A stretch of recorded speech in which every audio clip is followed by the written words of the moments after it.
Bismillahirrahmanirrahim. Asunda ko. Bismillahirrahmanirrahim.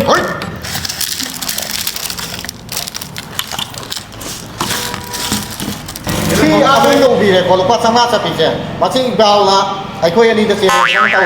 Mini ticket sige si kanyola ko. Nipan ni.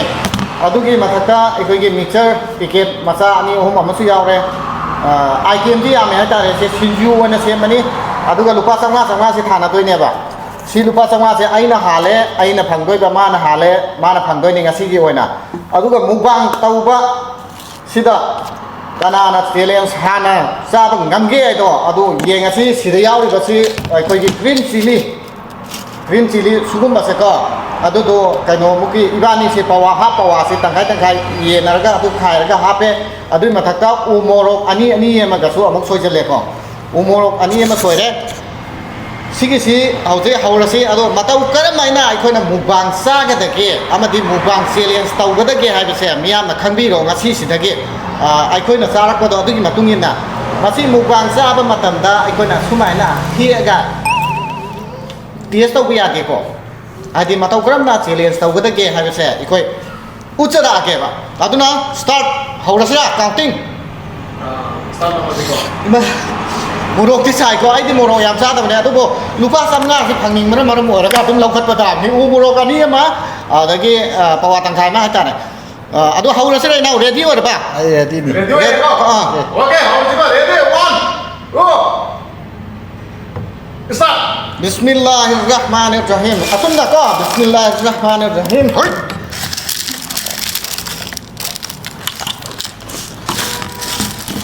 Minit mga ko yan tayo se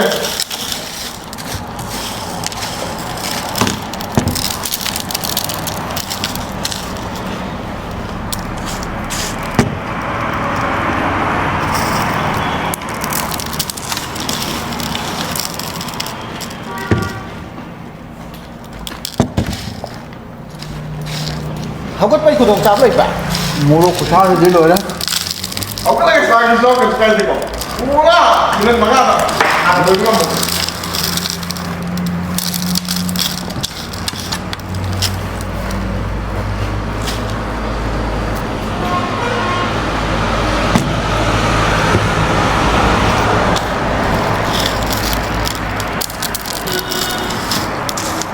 mukbang sa hu man ka khati yo ba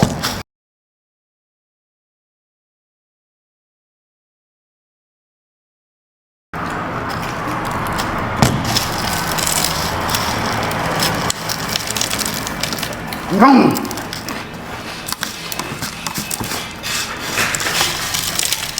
Gạt cái ẩm hết, không? cái đó mà thì con này cái lấy này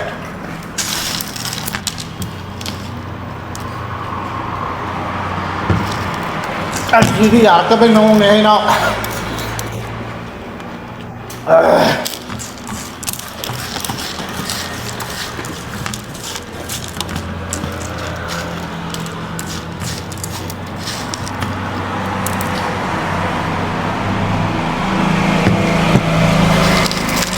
không tất cái còn người ta đấy cái rồi tăng từ lần gì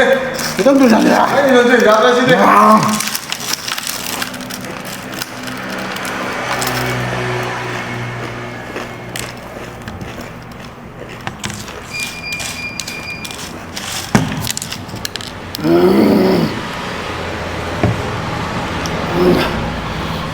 Một em thay có chứ một trăm năm đây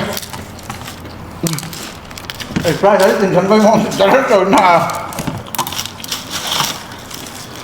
mình nắm tay đây không mình nắm tay đây Đó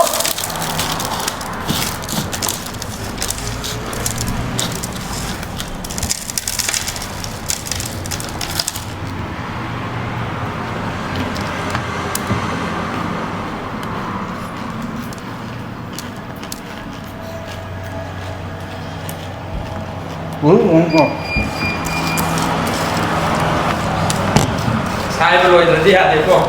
mình thắc mình đi hạt đấy Xì Một thay có Kampiar sih nào lo kalau mana aja masih surrender tahu ini sungguh aja kan dah. Mulutnya ini sangat ngeluar ini. Asli wah lama dong ini nomor kecil ini udah gue di rumah ini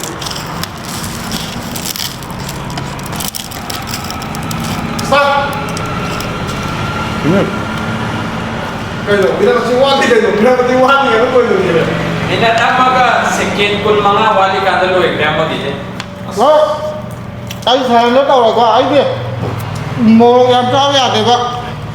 à thun nản một vàng tàu cũng ăn được sao đi rồi vậy đó tức lâu mua này em lên nó tàu này sao Asli mai yang ini asli kisah pada cok segera kalau masih ada deh à tôi nói này ya mana tuh kalau bilang mai yang ini mà thì thằng anh hàng giúp ạ ngồi được chưa à thôi customer đó response lâu có xem mà đi cái nó tàu tiền được xa bây giờ thì thôi đó bạn sao bây giờ rồi bạn một sạp đó Wah, betul itu. Gitu deh. Wah, kena air mulai di bawah. Kau murok sih mai sat deh bah.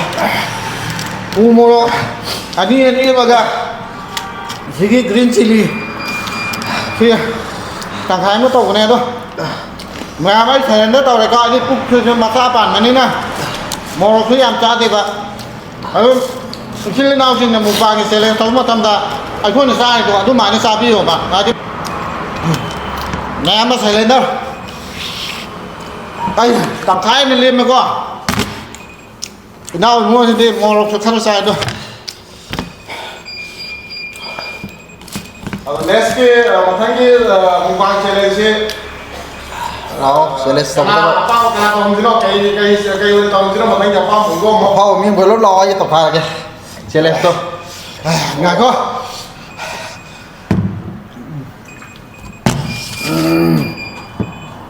mà thằng như xe lên tàu có lạc của tôi đi đấy xin lên nào chừng nào của chứ xa thì bằng mông là tôi ta xa bằng ngắm bí đuôi tôi bộ là cái thì lạc bí cái nào đấy con nè Betul ya, Pak. mục vàng thì cái nó xe lên xa cũng mà tầm đời khá là thu nó xa bí ô đây nghe và viewer sinh là số nung ai kia hai cha này interest nhau thì vào tôi nè khá là thu xa bí ô một lúc thì làm xa này thank you next video thì đây con nè mình đã ahum mà đi đây giờ plate ama se sa ba ngam ba ngam bi bai sil nào sing da koi cashback lai cái này có mà chỉ toan bai con special oi na gift pi cái này adu ya la ka de ma thang sa ga bai sil nào sing ming tha jan mi ra ko ma tam dai ko puk si khara saw ba khaya sil lau bi bai yerum amo injen bangam ba yerum do ma na tang khai chi ko sung ya rồi ma tha mok de yerum ma pum do ma pum amam injen ya ba ya manung da adugi mioi du oi gedam ni ko adu yerum tangkai chi ko sung ya roi ba adugi challenge tu gambi ke da bora ka ni mathang challenge to ra se Challenge satu sih yang tadi kira. ai ke ne number 1 ai ke challenge to ni kana no ama Oh, betul sih. mathang ke Akan memilau lagi ni. awal kan bela ai ni asan phatra ka su yerum du ko ti plate amma ga makhai muk chi sa ba ngam me ba se khi moro ki te ka no si chinju si te ai de moro yam sa te ba moro khai moi da happy si u moro ani ma happy re adagi green chili se half pawa si ba ni da share to ni ne ba Aduh ni mai yang minggu tu bila boleh selesai apa? Bersama sah bersama saja aku minggu tu. su ba da wa ba ni sa ba da so ta ke ai bai nau da thom da lai de ko Oh, ada kau. ya thank you